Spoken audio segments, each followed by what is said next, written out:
ओम शांति। 9 फरवरी 2026 की ईश्वरीय महावाक्य। मुरली का सार। मीठे बच्चे, गरीब निवास बाबा तुम्हें कौड़ी से हीरे जैसा बनाने आया है, तो तुम सदा उनकी श्रीमत पर चलो। मीठे बच्चे, गरीब निवास बाबा तुम्हें कौड़ी से हीरे जैसा बनाने आया है, तो तुम सदा उनकी श्रीमत पर चलो। प्रश्न। पहले पहले तुम्हें सभी को कौन सा एक गुहा राज्य समझाना चाहिए? उत्तर। बाप दादा का। तुम जानते हो, यहाँ हम बाप दादा के पास आए हैं। यह दोनों इकट्ठे हैं। शिव की आत्मा भी इनमें है, ब्रह्मा की आत्मा भी है। एक आत्मा है, दूसरा परम आत्मा है। तो पहले पहले यह गुहा राज्य सबको समझाओ कि यह बाप दादा इकट्ठे हैं। यह दादा भगवान नहीं है। मनुष्य भगवान होता नहीं। भगवान कहा जाता है निराकार को। वह बाप है, शांति धाम में रहने वाला। गीत। आखिर वह दिन आया आज। ओम शांति। बाप दादा द्वारा अर्थात शिव बाबा ब्रह्मा दादा द्वारा समझाते हैं, यह पक्का कर लो। लौकिक संबंध में बाप अलग दादा अलग होता है। बाप से दादा का वर्षा मिलता है। कहते हैं दादे का वर्षा लेते हैं। वह है गरीब निवास। गरीब निवास उनको कहा जाता है जो आकर गरीब को सिरताज बनाए। तो पहले पहले पक्का निश्चय होना चाहिए कि यह कौन है। देखने में तो साकार मनुष्य है। इनको यह ब्रह्मा कहते हैं। तुम सब ब्रह्मा कुमार कुमारियां हो। जानते हो, हमको वर्षा शिव बाबा से मिलता है, जो सबका बाप आया है वर्षा देने के लिए। बाप वर्षा देते हैं सुख का। फिर आधा कल्प बाद रावण दुख का श्राप देते हैं। भक्ति मार्ग में भगवान को ढूंढने के लिए धक्का खाते हैं, मिलता किसको नहीं है। भारतवासी गाते हैं तुम माता पिता, फिर कहते हैं आप जब आएंगे तो हमारा एक ही आप होंगे, दूसरा ना कोई। और कोई साथ हम ममत्व नहीं रखेंगे। हमारा तो एक शिव बाबा। तुम जानते हो, यह बाप है गरीब निवास। गरीब को साहूकार बनाने वाला। कौड़ी को हीरे तुल्य बनाते हैं, अर्थात कलयुगी पतित कंगाल से सतयुगी सिरताज बनाने के लिए बाप आए हैं। तुम बच्चे जानते हो, यहाँ हम बाप दादा के पास आए हैं। यह दोनों इकट्ठे हैं। शिव की आत्मा भी इसमें है, ब्रह्मा की आत्मा भी है। दोनों हुई ना। एक आत्मा है, दूसरा परम आत्मा है। तुम सभी हो आत्माएं। गाया जाता है आत्माएं परमात्मा अलग रहे बहुकाल। पहले नंबर में मिलने वाली हो तुम आत्माएं, अर्थात जो आत्माएं हैं वह परमात्मा बाप से मिलती है, जिसके लिए ही पुकारते हैं ओ गॉड फादर। तुम उनके बच्चे ठहरे। फादर से जरूर वर्षा मिलता है। बाप कहते हैं भारत जो सिरताज था वह अभी कितना कंगाल बना है। अभी मैं फिर तुम बच्चों को सिरताज बनाने आया हूँ। तुम डबल सिरताज बनते हो। एक ताज होता है पवित्रता का, उसमें लाइट देते हो। दूसरा होता है रतन जड़ित ताज। तो पहले पहले यह गुहा राज सबको समझाना है कि यह बाप दादा इकट्ठे हैं। यह भगवान नहीं है। मनुष्य भगवान होता नहीं। भगवान कहा जाता है निराकार को। वह बाप है शांति धाम में रहने वाला, जहाँ तुम सभी आत्माएं रहती हो, जिसको निर्माण धाम अथवा वानप्रस्थ कहा जाता है। फिर तुम आत्माओं को शरीर धारण कर यहाँ पाठ बजाना होता है। आधा कल्प सुख का पाठ, आधा कल्प है दुख का। जब दुख का अंत होता है तब बाप कहते हैं मैं आता हूँ। यह ड्रामा बना हुआ है। तुम बच्चे यहाँ आते हो भट्टी में। यहाँ और कुछ बाहर का याद नहीं आना चाहिए। यहाँ है ही माता पिता और बच्चे, और यहाँ शूद्र संप्रदाय है नहीं। जो ब्राह्मण नहीं है उनको शूद्र कहा जाता है। उनका संग तो यहाँ है ही नहीं, यहाँ है ही ब्राह्मणों का संग। ब्राह्मण बच्चे जानते हैं कि शिव बाबा ब्रह्मा द्वारा हमको नर्क से स्वर्ग की राजधानी का मालिक बनाने आए हैं। अब हम मालिक नहीं हैं, क्योंकि हम पतित हैं। हम पावन थे, फिर 84 का चक्र लगाए सतो रजो तमो में आए हैं। सीढ़ी में 84 जन्मों का हिसाब लिखा हुआ है। बाप बैठकर बच्चों को समझाते हैं। जिन बच्चों से पहले पहले मिलते हैं, फिर उन्हों को ही पहले पहले सतयुग में आना है। तुमने 84 जन्म लिए हैं। रास्ता और रचना की सारी नॉलेज एक बाप के पास ही है। वही मनुष्य सृष्टि का बीज रूप है। जरूर बीज में भी नॉलेज होगी कि इस झाड़ की कैसे उत्पत्ति, पालना और विनाश होता है। यह तो बाप ही समझाते हैं। तुम अब जानते हो, हम भारतवासी गरीब हैं।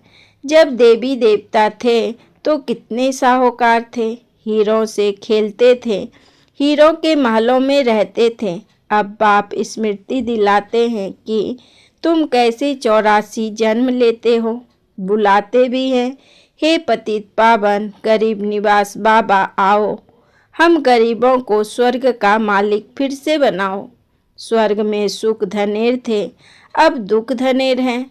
बच्चे जानते हैं, इस समय सब पूरे पतित बन पड़े हैं। अभी कलयुग का अंत है, फिर सतयुग चाहिए। पहले भारत में एक आदि सनातन देवी देवता धर्म था। अब वह प्राय लोप हो गया है और सब अपने को हिंदू कहलाते हैं। इस समय क्रिश्चियन बहुत हो गए हैं, क्योंकि हिंदू धर्म वाले बहुत कन्वर्ट हो गए हैं। तुम देवी देवताओं का असुल कर्म श्रेष्ठ था। तुम पवित्र प्रवृत्ति मार्ग वाले थे।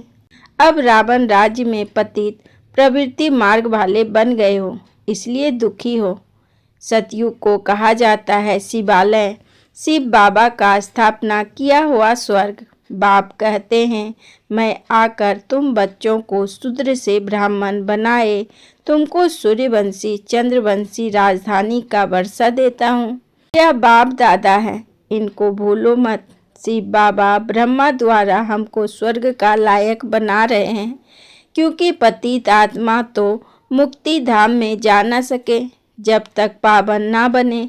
अभी बाप कहते हैं, मैं आकर तुमको पावन बनने का रास्ता बताता हूँ। मैं तुमको पदम पति स्वर्ग का मालिक बना कर गया था। बरोबर तुमको स्मृति आई है कि हम स्वर्ग के मालिक थे।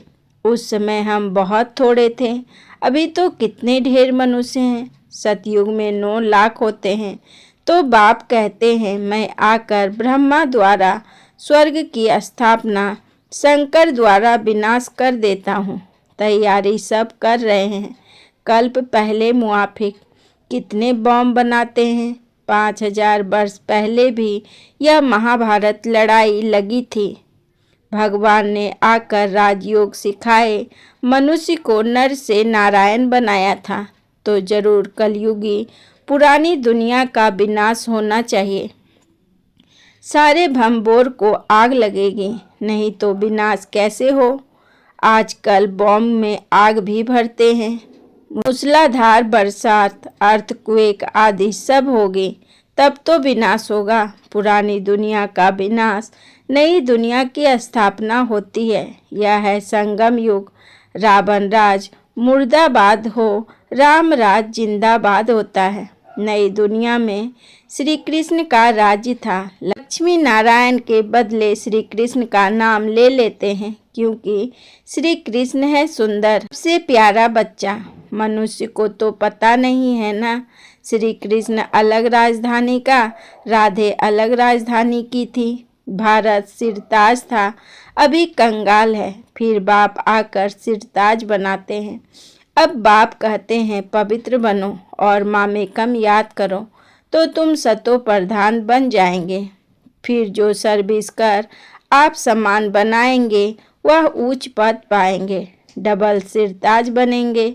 सतयुग में राजा रानी और प्रजा सब पवित्र रहते हैं। अभी तो है ही प्रजा का राज्य, दोनों ताज नहीं है। बाप कहते हैं जब ऐसी हालत होती है तब मैं आता हूँ। अभी मैं तुम बच्चों को राजयोग सिखा रहा हूँ। मैं ही पतित पावन हूँ। अब तुम मुझे याद करो तो तुम्हारी आत्मा से खाद निकल जाए, फिर सतो प्रधान बन जाएंगे। अभी श्याम से सुंदर बनना है। सोने में खाद पड़ने से काला हो जाता है, तो अब खाद को निकालना है। बेहद का बाप कहते हैं तुम काम चिता पर बैठ काले बन गए हो।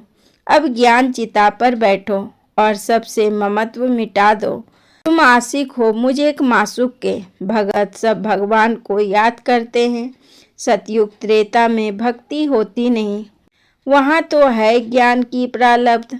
बाप आकर ज्ञान से रात को दिन बनाते हैं। ऐसे नहीं कि शास्त्र पढ़ने से दिन हो जाएगा। वह है भक्ति मार्ग की सामग्री। ज्ञान सागर पतित पावन एक ही बाप है। वह आकर सृष्टि चक्र का ज्ञान बच्चों को समझाते हैं और योग सिखाते हैं। ईश्वर से योग लगाने वाले योग यज्ञेश्वर और फिर बनते हैं राज राजेश्वर, राज राजेश्वरी। तुम ईश्वर द्वारा राजाओं का राजा बनते हो। जो पावन राजाएं थे फिर वही पतित बने हैं। आपे ही पूज्य फिर आपे ही पुजारी बन जाते हैं। अब जितना हो सके याद की यात्रा में रहना है। जैसे आशिक मासूक को याद करते हैं ना, जैसे कन्या की सगाई होने से फिर एक दो को याद करते रहते हैं। अभी यह जो मासूक है उनके तो बहुत आशिक हैं। भक्ति मार्ग में अब दुख में बाप को याद करते हैं। हे भगवान दुख हरो सुख दो। यहाँ तो ना शांति है ना सुख है। सतयुग में दोनों है। अभी तुम जानते हो हम आत्माएं कैसे 84 का पाठ बजाते हैं। ब्राह्मण देवता क्षत्रिय वैश्य शूद्र बनते हैं। 84 की सीढ़ी बुद्धि में है ना। अब जितना हो सके बाप को याद करना है तो पाप कट जाएंगे। कर्म करते हुए भी बुद्धि में बाप की याद रहे। बाबा से हम स्वर्ग का वर्षा ले रहे हैं। बाप और वर्षे को याद करना है। याद से ही पाप कटते जाएंगे। जितना याद करेंगे तो पवित्रता की लाइट आती जाएगी, खाद निकलती जाएगी। बच्चों को जितना हो सके टाइम निकाल याद का उपाय करना है। सवेरे सवेरे टाइम अच्छा मिलता है, यह पुरुषार्थ करना है। भल गृहस्थ व्यवहार में रहो, बच्चे की संभाल आदि करो, परंतु यह अंतिम जन्म पवित्र बनो। काम चिता पर नहीं चढ़ो। अभी तुम ज्ञान चिता पर बैठे हो। यह पढ़ाई बहुत अच्छी है। इसमें सोने का बर्तन चाहिए। तुम बाप को याद करने से सोने का बर्तन बनते हो। याद भूलने से फिर लोहे का बर्तन बन जाते हो। बाप को याद करने से स्वर्ग का मालिक बनेंगे। यह तो बहुत सहज है। इसमें पवित्रता मुख्य है। याद से ही पवित्र बनेंगे और सृष्टि चक्र को याद करने से स्वर्ग का मालिक बनेंगे। तुम्हें घर बार नहीं छोड़ना है, गृहस्थ व्यवहार में भी रहना है। बाप कहते हैं 63 जन्म तुम पति दुनिया में रहे हो। अब शिवालय अमरलोक में चलने के लिए तुम यह एक जन्म पवित्र रहे तो क्या हुआ, बहुत कमाई हो जाएगी। 5 विकारों पर जीत पानी है, तभी जगत जीत बनेंगे, नहीं तो पद पा नहीं सकेंगे। बाप कहते हैं मरना तो सबको है, यह अंतिम जन्म है। फिर तुम जाए नई दुनिया में राज्य करेंगे। हीरे जवाहरातों की खानियाँ भरपूर हो जाएगी। वहाँ तुम हीरे जवाहरातों से खेलते रहेंगे। तो ऐसे बाप के बनकर उनकी मत पर चलना चाहिए ना। श्रीमत से ही तुम श्रेष्ठ बनेंगे। रावण की मत से तुम भ्रष्टाचारी बने हो। अब बाप की श्रीमत पर चल तमो प्रधान से सतो प्रधान बनना है। बाप को याद करना है और कोई तकलीफ बाप नहीं देते हैं। भक्ति मार्ग में तो तुमने बहुत धक्के खाए हैं। अब सिर्फ बाप को याद करो और सृष्टि चक्र को याद करो। सुदर्शन चक्रधारी बनो तो तुम 21 जन्मों के लिए चक्रवर्ती राजा बन जाएंगे। अनेक बार तुमने राज्य लिया है और फिर गंवाया है। आधा कल्प है सुख, आधा कल्प है दुख। बाप कहते हैं मैं कल्प कल्प संगम पर आता हूँ, तुमको सुखधाम का मालिक बनाता हूँ। अभी तुमको स्मृति आई है हम कैसे चक्र लगाते हैं, यह चक्र बुद्धि में रखना है। बाप है ज्ञान का सागर, तुम यहाँ बेहद के बाप के सामने बैठे हो। ऊंच से ऊंच भगवान प्रजापिता ब्रह्मा द्वारा तुमको वर्षा देते हैं, तो अब विनाश होने के पहले बाप को याद करो, पवित्र बनो। अच्छा, मीठे मीठे सिक्की लधे बच्चों प्रति माता पिता बाप दादा का याद प्यार और गुड मॉर्निंग। रूहानी बाप की रूहानी बच्चों को नमस्ते। हम रूहानी बच्चों की रूहानी बाप दादा को पदम गुना नमस्ते नमस्ते नमस्ते। Good morning. शुक्रिया बाबा, शुक्रिया। धारणा के लिए मुख्य सार। नंबर 1, निरंतर बाप की याद में रहने के लिए बुद्धि को सोने का बर्तन बनाना है। कर्म करते भी बाप की याद रहे, याद से ही पवित्रता की लाइट आएगी। नंबर 2, मुरली कभी मिस नहीं करनी है। ड्रामा के राज को यथार्थ रीति समझना है। भट्टी में कुछ भी बाहर का याद ना आए। वरदान, आपस में एक दो की विशेषता देखने और वर्णन करने वाले श्रेष्ठता संपन्न होली हंस भव। आपस में एक दो की विशेषता देखने और वर्णन करने वाले श्रेष्ठता संपन्न होली हंस भव। विस्तार में बाबा ने कहा, संगम युग पर हर बच्चे को नॉलेज द्वारा कोई न कोई विशेष गुण अवश्य प्राप्त है। इसलिए होली हंस बन हर एक की विशेषता को देखो और वर्णन करो। जिस समय किसी की कमजोरी देखते या सुनते हो तो समझना चाहिए कि यह कमजोरी इनकी नहीं मेरी है, क्योंकि हम सब एक ही बाप के, एक ही परिवार के, एक ही माला के मन के हैं। जैसे अपनी कमजोरी को प्रसिद्ध नहीं करना चाहते, ऐसे दूसरे की कमजोरी का वर्णन नहीं करो। होली हंस माना विशेषताओं को ग्रहण करना और कमजोरी को मिटाना। स्लोगन, समय को बचाने वाले तीव्र पुरुषार्थी ही सदा विजयी हैं। आपको आज की मुरली का सार कैसा लगा, कमेंट में ज़रूर लिखकर बताएं। आपको आज की कौन सी पॉइंट सबसे ज़्यादा टच हुई? अगर वीडियो अच्छा लगा हो तो लाइक, शेयर और सब्सक्राइब करें। कल फिर मिलेंगे नई मुरली के साथ। ओम शांति।